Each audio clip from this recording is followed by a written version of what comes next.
Elon Musk tweeting last night that Tesla is launching a less expensive version of the Model 3. He says, quote, just released lower cost mid-range Tesla Model 3 and super simple new order page. It starts at $45,000 and offers a range of 260 miles per charge. That new option comes with the same battery pack as the long-range Model 3, but uses fewer cells, which account for the lower price and shorter range. Still not, though, the $35,000 base model the company initially promised and hopes to get to. This is all a journey, if you will, for them as they try to get to that $35,000 base model. The Musk tweeted that the new version will actually cost about $35,000 after factoring in federal and state tax credits. And the true cost of ownership is closer, he says, to $31,000 after gas savings. You can start ordering that mid-range Model 3 right now, and Tesla says delivery takes 6 to 10 weeks. But to be eligible for the full federal tax credit,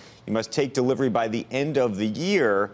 That's because U.S. rules, under U.S. rules, the tax credit for Tesla will be phased out once any automaker sells 200,000 electric cars. Tesla hit that mark in July. So the good news is they're doing well in terms of how many they've sold. The bad news is you lose the credit once you get to that level. By the way, getting down to $35,000 range with federal and state credits only happens if you're in California because they have higher tax credits for these things. And the question is, if you're pulling forward all these sales into this year, what does that mean for next year's sales if you're going to lose that tax credit? If you're talking about how the affordability is here because of these tax credits that we have for another 2 months. Right.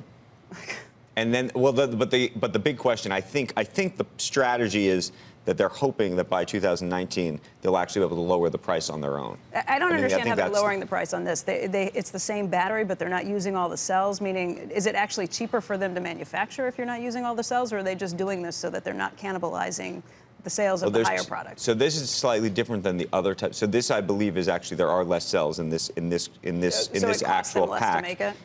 Which is different than what they did with the Model S, because I don't know if you remember, they had a long-range battery and a short-range battery. Right. In that case, they literally just flipped a switch, meaning they would actually charge it. You'd have the battery in the car, and they could actually turn it on or off. But I guess my question is, does it cost them more to manufacture it, or they're I believe this just costs charging less. you? I believe in this case, it actually costs them less to manufacture it, so it preserves their. But there's a battery issue, and then there's also some other accoutrements, if you will, that are keeping the price up. There's a few of them around.